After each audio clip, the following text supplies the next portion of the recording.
Welcome to the Real Estate Syndication Show. Whether you are a seasoned investor or building a new real estate business, this is the show for you. Whitney Sewell talks to top experts in the business. Our goal is to help you master real estate syndication. And now your host, Whitney Sewell. This is your daily real estate syndication show. I'm your host, Whitney Sewell. Today our guest is Jack Bosch. Thanks for being on the show, Jack. Thank you for having me. I'm excited to be here. Jack came with nothing to the U.S., and after he started in real estate, he became a millionaire in only 18 months, and I can't wait to hear about that. But he's flipped over 4,000 pieces of land, and he hasn't looked at any of those properties of land anyway in over 11 years. But now he's in the syndication business, and I'm looking forward to hearing that story, Jack, and when you first moved here, and then the transition to what you're doing now. But Jack, give the listeners a little more about your background, fill in those gaps, and so we can get to know you a little better. All right, be happy to. First of all, thank you for having me here. I'm really excited. So I am originally from Germany, as you can tell probably from my accent. I came over here in 1997, really just wanting to finish a college degree and learn English for more than anything, improve my English. My English was really horrible back then. And it's still, obviously, still have an accent and everything. So I came here, and 3 weeks into it, I met this girl that I now married to for 17 years. And so we after a while, and I also got to know the U.S. It was my first time in the U.S. back then, and to make a long story short, fell in love with both my wife and the country. We decided to stay. She's an immigrant herself. She's from Honduras, Central America, and got jobs, got lucky. Like there was a bunch of Germans there in that school, and I was lucky. I was the only guy that got lucky, and in both regards, got lucky that I got the girl, but also got lucky that I got a job and actually could stay here and develop that relationship. And so I worked in a software firm, even though I'm not a software guy. And as a result, I did not like it. I didn't enjoy it, but it was clear it needed to do what it needed to do, which is to get me the green card. But like halfway into it, we were miserable, and we just tried to find something else to do. And we came across real estate, and after a lot of dabbling around and trying stuff, we came across an asset class that is almost completely overlooked, which has nothing to do with syndication. So that became later on, but it was land. So it was and is land. So we started flipping land like other people flip houses, just without the houses on them, right? So what it means, it takes off all the complexities that are in a flip involved. So there's no inspections, there's no mold, there's no roof damages, there's no foundation issues, there's no handyman and repair guys and no employees and none of that stuff. It's literally just you pick something up for 20 cents on the dollar, literally, and flip it to somebody else for 60 cents on the dollar, make 3 times, 4 times your money, and move on to the next deal. And we've done that 4,000 times, and then over time we've added additional things to it. So had you had real estate experience before you got into the land flipping? Absolutely not, which is another reason why land actually was a great area to start, because I mean I couldn't tell the difference between any product, any material. I didn't even need the word for these, didn't even know the words for these materials. If somebody talks to me about Formica versus granite, I wouldn't even know what that was right back then. So I didn't know if it cost $10,000 or $1,000 to fix a bathroom or a roof or a foundation so I was the perfect candidate to lose a whole bunch of money in houses or in an apartment complex or anything like that. But in land, I didn't need that. So that was a perfect entry point, because my first deal, I put a property, my wife and I, we were always business partners. We put the deal under contract for $400 and sold it to the neighbor across the street the same day for $4,000. Right? So, and then I put a property under contract for $500 and sold it for $10,000 or $9,500. And we bought properties for $1,800, sold them for $80,000. And just last week or 2 weeks ago, we had bought a higher end piece of land for $90,000 or $92,000, and we sold it for $220,000 just last week, and so on and so forth. So all without ever having to meet anyone there, view the property, inspect the property, fix anything on the property, and so on and so forth. So it was the perfect entry point for real estate. Wow, that's impressive. I'm definitely interested in learning more about that. But I want to know, going from, I mean, you obviously have been very successful at the land flipping. You done 4,000 pieces of land, and or tell me a little about your team. To be able to do 4,000 pieces of land. How big is your company, and what does that look like? So our company is twofold. We have actually almost like 3 teams now. We have a team that buys and sells land that's actually only about 3 people strong. You don't have to have a lot of people. We have a couple of virtual assistants and really one land sales person, and then my personal assistant helps the land seller, the land sales person, to prepare some of the listings and things like that. But we also, because nowadays everything can be done online. Now, back 10, 12 years ago, we actually used to do big land auctions. We used to buy 250 properties every quarter, and like literally 240, 250 properties in 3-4 months.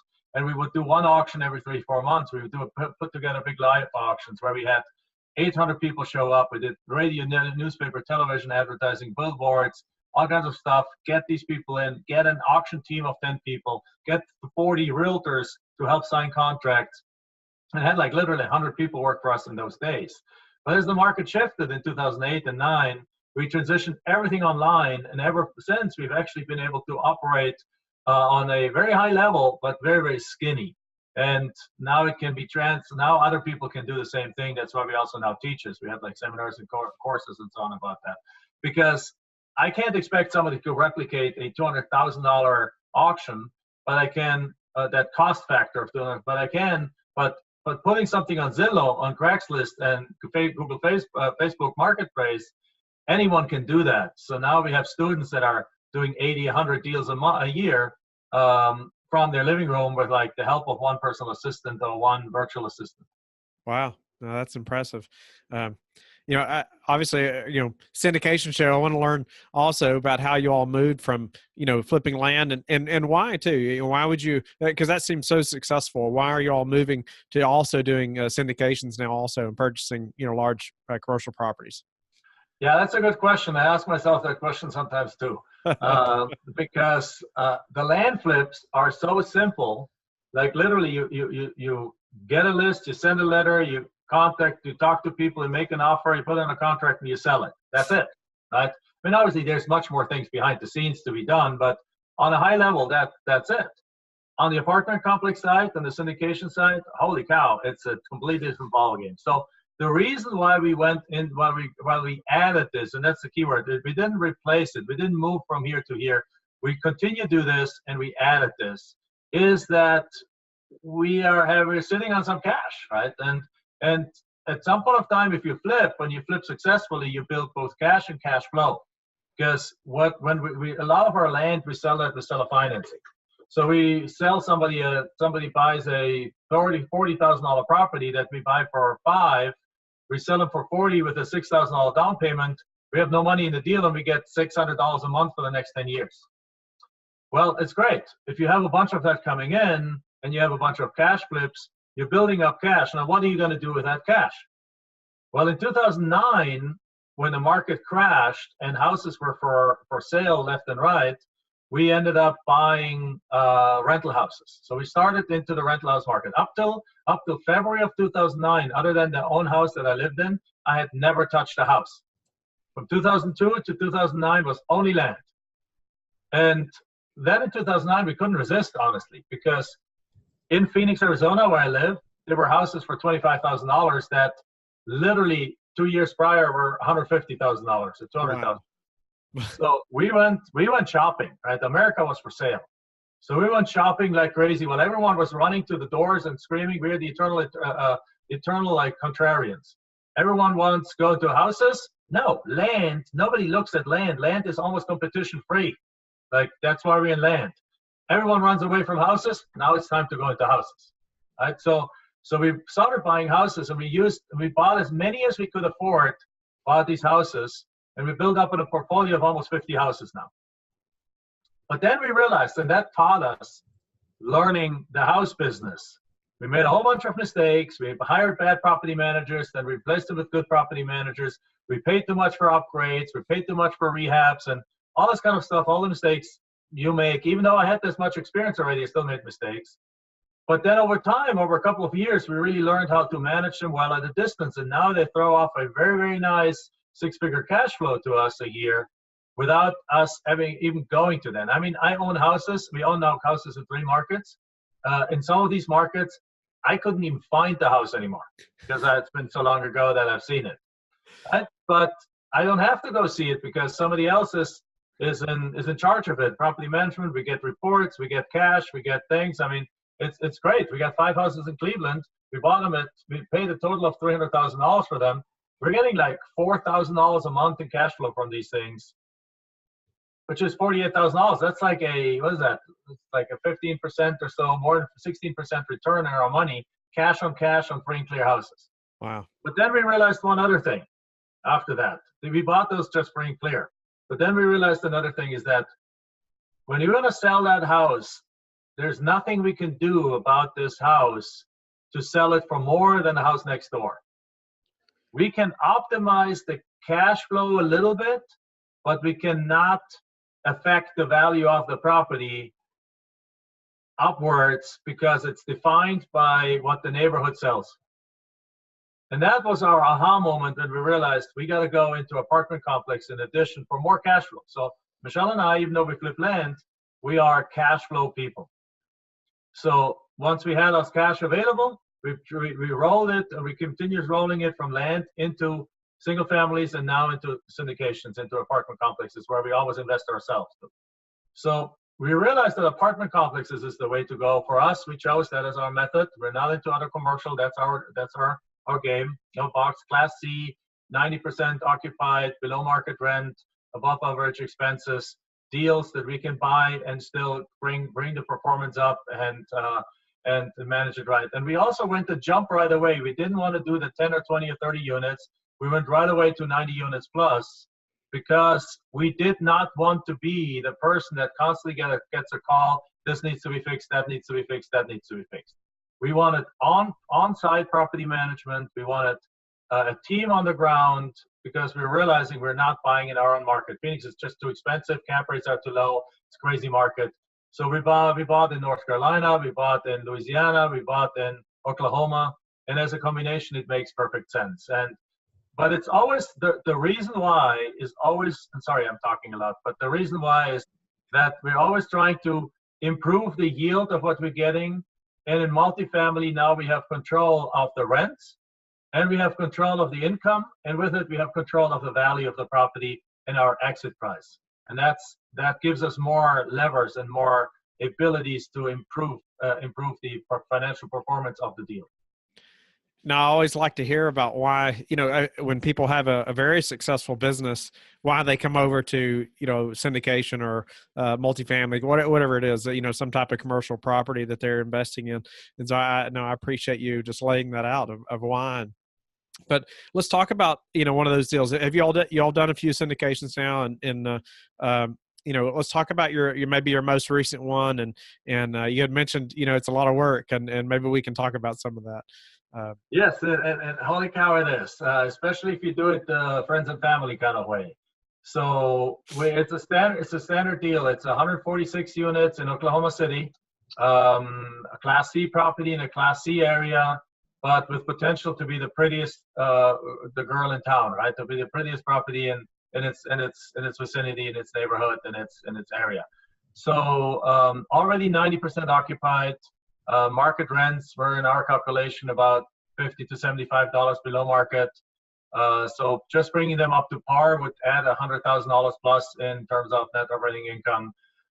Some additional things are missing on the property, like the playground was completely kind of fallen apart. So we need to upgrade or replace the playground. It didn't have any community area in the sense of like a pergola with barbecues and so on. There's a room that we could convert into a gym very easily. There is, and et cetera, things like that, the dog park and stuff like that. So we looked at that. The numbers made sense. We were able to buy it at a 7.5 cap rate, which is actually a very good price in this market anywhere in the country. And our calculations show that we can raise the net operating income by $200,000 over the next 3 to 5 years, and then sell it. Even if we just sell it at the same 7.5 cap, which I believe, of course, we can beat, our investors are going to make a 15-16% annual return on the deal. So it's like, great, let's go for it. In terms of a lot of work, though, holy cow! I mean, this is this thing that I'm spearheading. So I'm always telling our students also that are interested in the land flipping, I'm telling them, I'm never going to teach apartment complex investing, or at least I don't have any plans for it. I'm doing this because I have money sitting over here, that I have liquid assets, I have liquidity that is not producing anything, and I want to put it into something that I have almost complete control, I mean, outside of some big major outside forces, but where I have massive control over how much it spits out and how much it appreciates. So I'm putting my own money into these deals, and then investors, but I'm not sitting on $3 million cash, or at least not. So therefore, I'm putting in some of my money, and then the investors come in. So having said that, for the first 3 deals that we've done, I have been the person with a junior partner that we hired, an acquisition manager. He brought in the deal. We analyze the deal. We negotiate the deal, put it on a contract. Then, of course, all the due diligence needs to be done, which there's no due diligence, or there's very little due diligence on land if you just wholesale it, never put in your name. And then the financing is a monster, as you know, right? The financing, we finance, we got a Fannie Mae loan for it. In this case, we actually assumed the Fannie Mae loan, but it's like they want 400 pages of documents from you. And after you submitted them, you got peace for 2 weeks, and then they want another 200 pages. Then you got peace for a few weeks, and then I want another 100 pages, or they want what you already sent to them, want that again, and et cetera, et cetera. So it's like highly paper intensive, and I'm more the visionary guy. I can get into the details, but I don't enjoy it that much. So my team didn't know how to do this yet because they're used to the land flipping and the house management and our educational business, our coaching business. So this is spearheaded by me of going in there based on our experience and so on. So, and then on top of it, raising money. So raising money, we didn't go to an institution. We have a network of people that have funds. So we went out to our network. We went out to people and friends and family we know. But everyone needs at least one introductory call, another explanation call, and at least 2 or 3 follow-up calls. So you have like an average of 4 to 5 touch points in every person. And if you put the total of, we needed to raise $2.5 million. If you need to put a total of, let's say 40 people, some at 50, some at 100, and so 40 people into that deal, you have 200 touch points. So it becomes now a follow-up game that is very there's a very detailed work required. And again, I can do it, but it took some hair off my head. Let's put it that way. And it's not that people don't want to invest; they just want to understand it. I don't blame them. I mean, I wouldn't want to invest without knowing exactly what I'm investing in, without having all my questions answered. I mean, it's absolutely normal. But if you take this all together, I think the effort of getting that deal, if I would have put that effort into more land deals, I could have done like 150 land deals and probably made the same amount of money in the process or so. And the only thing is that there's some tremendous tax benefits also in the apartment complex with the new tax law and the bonus depreciation and things like that you can write off in the first year. I mean, it's crazy how much taxes you can save by investing in that. So overall, it is a combination of generating more cash flow, a personal challenge of learning it. But is it like 10,000 times more work than a land deal? Absolutely is. Wow. No, I appreciate you laying that out. And that, what's something that stands out to you about that deal that you learned that you'll know going forward you'll continue to do? What I learned is that the sellers always want to screw you, kind of like. Now, I don't want to say that. We worked with a good seller, but at the end of the day, sellers in all transactions that we bought by now, and we were aware of it and we caught most of it, is that they in order to make the occupancy look where it is at the very end of the deal, they let people move out and they don't take them off the rent roll. So you really got to be good at that due diligence. You got to spend a couple of days just in the office digging through files and making sure that literally every person that they say lives there and pays rent actually is there and pays rent. Now, it's a double-edged sword, because if they do that and they keep the occupancy at 90+%, it helps you with financing.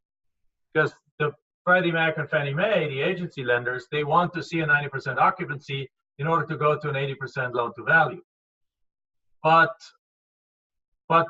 it's also almost pretty fishy if they do that to a large degree, because the moment you take over, you think you take over a property at 90% and it really sits at 80, right? Yeah. So you got to really pay attention to those kind of things when you go into the office, and we've gotten pretty good at it by now. So it's not necessarily something I learned on that deal. It's more something I learned overall through the deals that I have done. It's a completely different game versus dealing with somebody who had a piece of land for 40 years and just doesn't want it. Their kids don't want it. It's worth 25 grand. They live on the other side of the country, and they just want to give it up when you can pick it up for 2,500 and sell it for 20 grand to somebody else, right?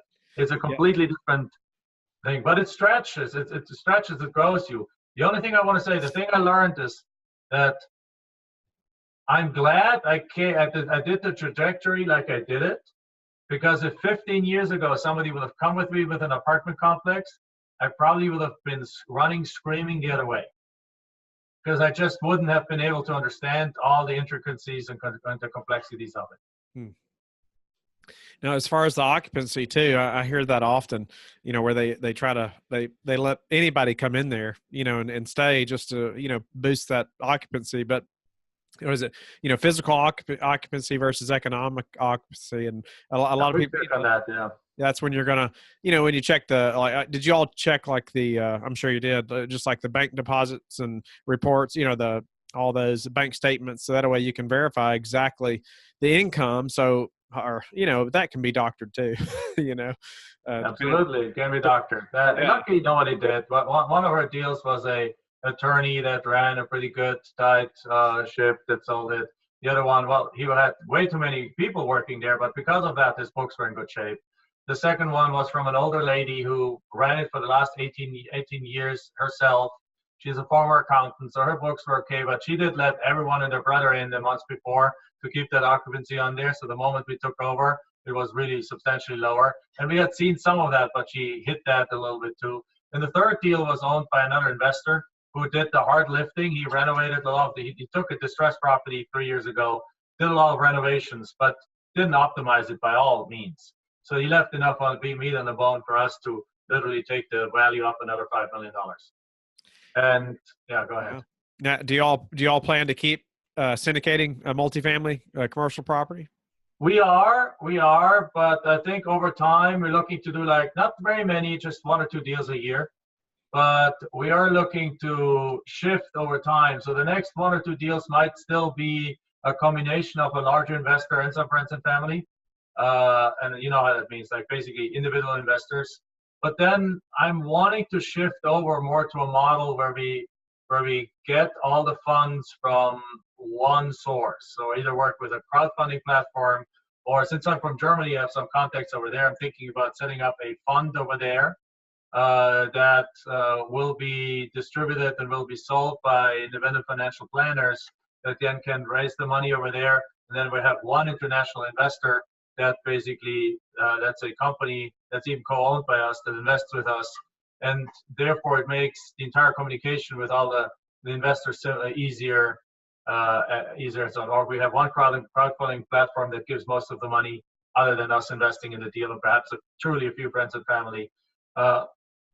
So yes, we are looking to shift in that direction, because just simply I want the 80-20 rule, right? So if you can reach 20%, with the 20% of the effort, 80% of the results, it makes sense. Well, we'll still have some availability for investors for the next probably 1 or 2 deals as we transition into that space. Nice. Nice. So Jack, what's been the hardest part of the syndication business for you and your team? The hardest part, the most exhausting part while syndicating and while getting the deal has really been, I would think, has really been the raising, not from a point of view that the funds are not coming in.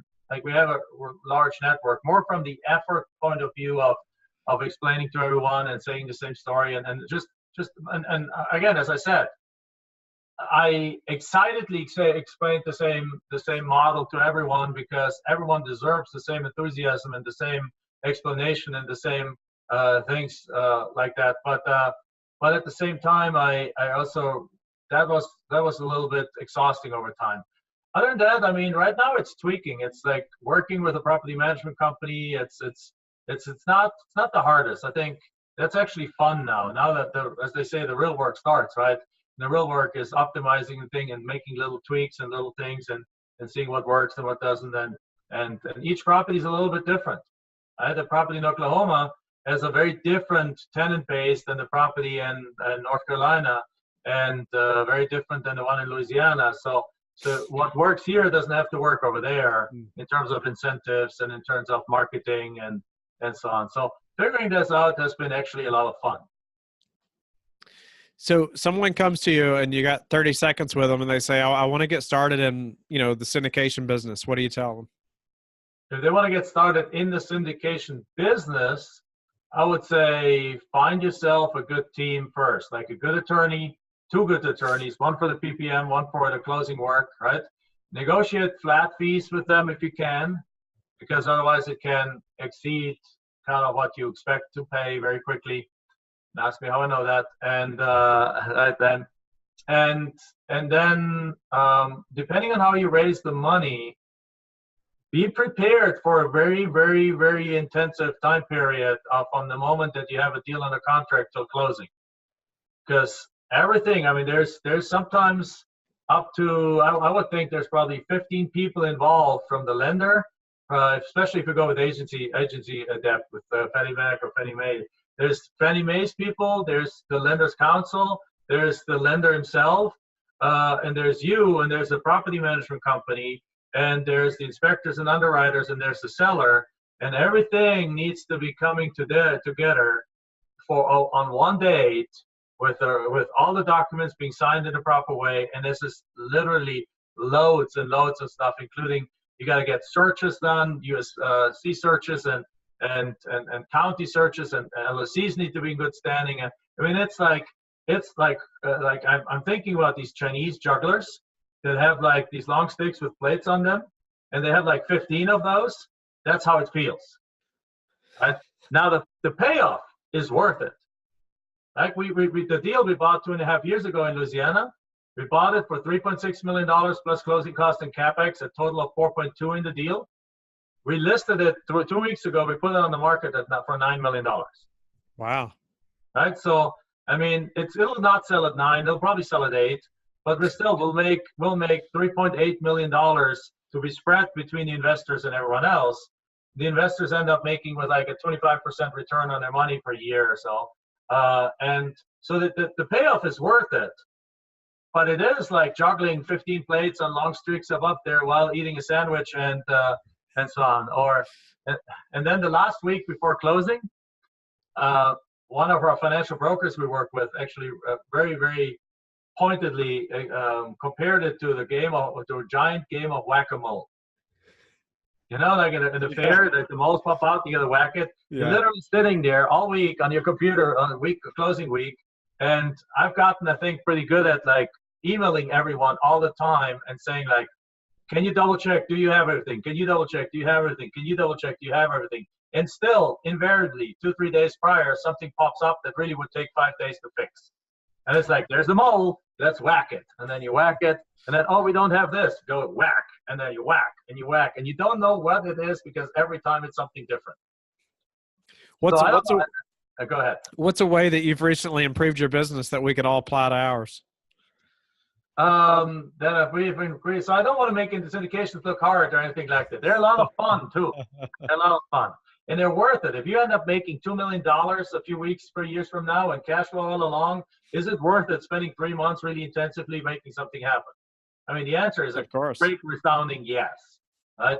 So there's no doubt about it. But yeah, there's work behind it. So what have we done to improve our business?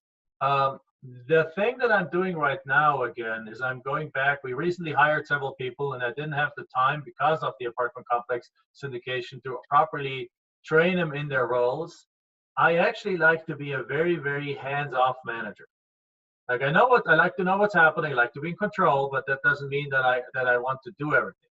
So I like to actually create policies, rules, and guidelines for my team and give them the authority to execute them as long as they understand the vision of the company. And that extends to property management company. So I spent half of the time with a property management company telling them my vision for the property, so that if they have a decision to make, they can make the decision aligned with that vision. Right? So, and that works also with full-time staff members in our team. They know where the train goes. They know where the company goes towards. So if they know how the decision needs to be made. All I'm doing is empowering them. I mean, they're already empowered. I'm allowing them to use their power by training them properly, making sure that they know how to do all the things so they don't have to come back to me with every question, and allowing them to have wiggle room in their decision space so that they can truly be in charge of that position and that department and of that role. We have a total team of over 20 people now in the different parts of business that we do. But there's only like 3 that report directly to me, and they can run the show. They don't need me. As a result, we travel 3 months of the year.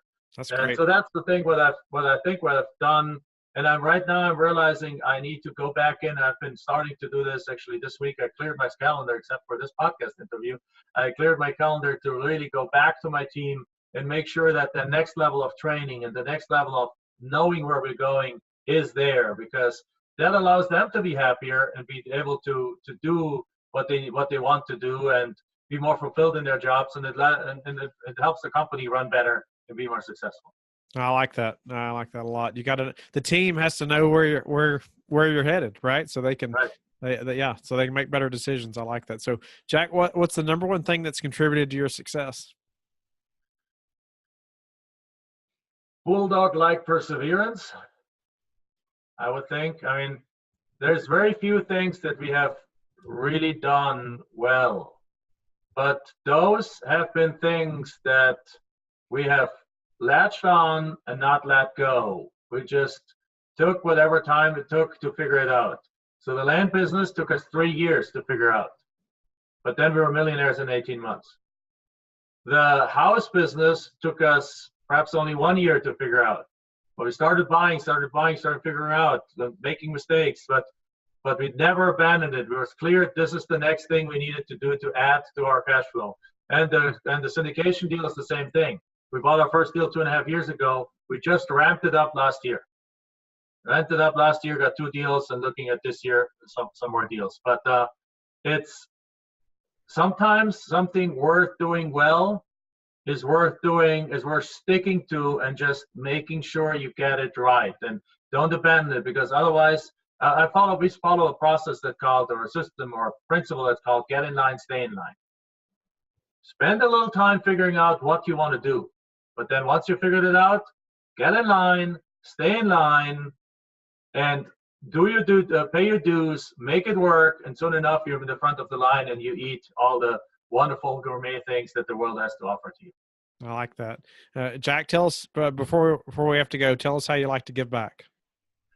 Well, I like to give back by teaching, basically, now. So we have a Facebook group, we have a home study course, we have seminars where people are. This morning, somebody says they just attended our last live event, saying like, "That was awesome! I finally found my tribe." Right.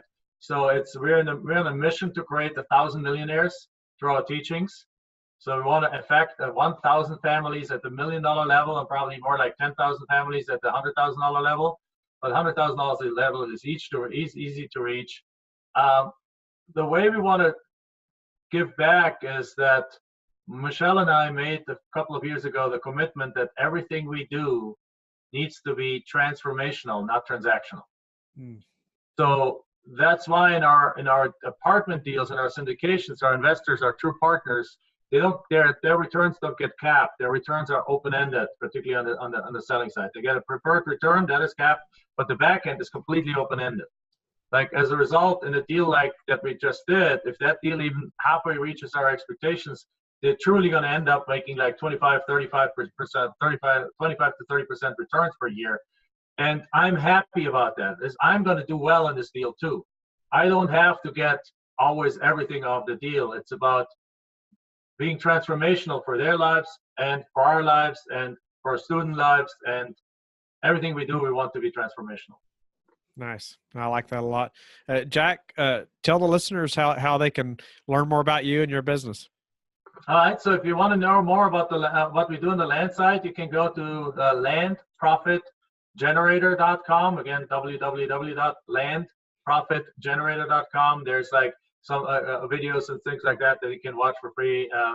And then they can also obviously check it out. They can go on Facebook, and our Facebook group is called Forever Cash, Land for Pennies. So it's, if you look for Forever Cash, which is our in a family word for like cash flow that lasts forever. Cash, it's forever cash, right? So you look for Forever Cash, and we're about to rebrand it into Land Profit Generator. So we'll change the name to Land Profit Generator Group. But right now, if you look at it for Forever Cash, you'll find it. You can join us there. You can see it's our support group for our land flippers. And if you want to know more about what we do on the apartment side, I mean, you can go to orbitinvestments.com, orbitinvestments.com. It lays out kind of our method and how we do things. Great. Jack, you've been a great guest. I really appreciate your time and being on the show. I hope the listeners will reach out to you, and also go to Life Bridge Capital and connect with me, and go to our Facebook group where we can all grow our business together and learn from experts like Jack. And I like to remind the listeners that you can go in the group and you can leave questions for future guests, and I'll try to ask them on the show. I'll list, the guests that are coming up. And so you can see who they are, and you can leave questions that you want me to ask. And then also, even if the guest has already been on the show, you can leave questions under their show, and I'll try to get you answers or connect you with that guest. Have a great day, and we'll talk to each of you tomorrow. Thank you for listening to the Real Estate Syndication Show, brought to you by Life Bridge Capital. Life Bridge Capital works with investors nationwide to invest in real estate, while also donating 50% of its profits to assist parents who are committing to adoption. Life Bridge Capital, making a difference, one investor and one child at a time. Connect online at www.lifebridgecapital.com for free material and videos to further your success.